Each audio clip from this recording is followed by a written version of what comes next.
Tidak hanya Jaksa Pinangki, sejumlah pejabat terseret kasus Joko Chandra dari perwira tinggi hingga lurah karena disebut-sebut memuluskan jalan Joko Chandra masuk ke Indonesia.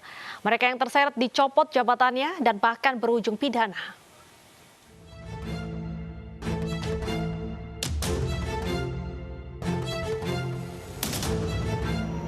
Kasus pelarian Joko Chandra berbuntut panjang setelah berhasil masuk ke Indonesia dan mengajukan peninjauan kembali walau dalam status buron.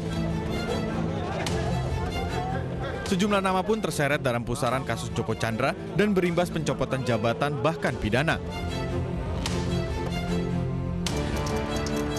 Mantan Kadif Hubinter Polri Irjen Pol Napoleon Bonaparte dan mantan Sekretaris NCB Interpol Indonesia Brigjen Pol Nugroho Wibowo dimutasi karena diduga berperan menghapus red notice Joko Chandra.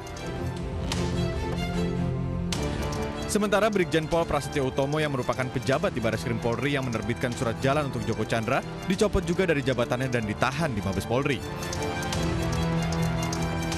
Jaksa Pinangki Sirna Malasari juga dicopot dari jabatannya sebagai Kepala Subbagian Pemantauan dan Evaluasi 2 Kejaksaan Agung setelah diduga terlibat gratifikasi. Pinangki juga melanggar disiplin karena bepergian ke luar negeri tanpa izin untuk bertemu Joko Chandra. Sebelumnya Asep Suban dicopot sebagai Lurah Grogol Selatan setelah diduga membantu penerbitan KTP elektronik Joko Chandra. Berikut perjalanan Joko Chandra masuk ke Indonesia dari Malaysia.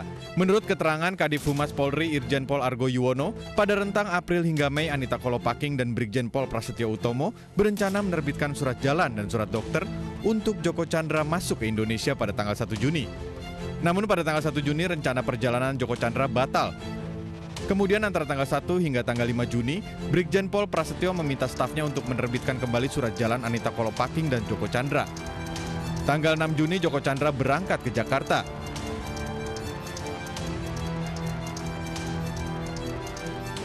Kemudian pada tanggal 8 Juni Joko Chandra membuat KTP di Kelurahan Grogol Selatan dan kemudian mengajukan peninjauan kembali atas kasusnya ke PN Jakarta Selatan.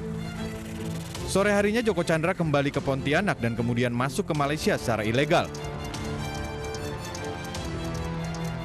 Pada 20 Juni, Joko Chandra kembali ke Jakarta dan membuat paspor pada 22 Juni di kantor imigrasi dan langsung kembali ke Pontianak.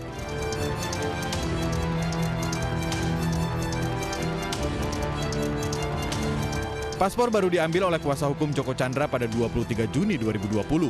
Tim Liputan iNews melaporkan.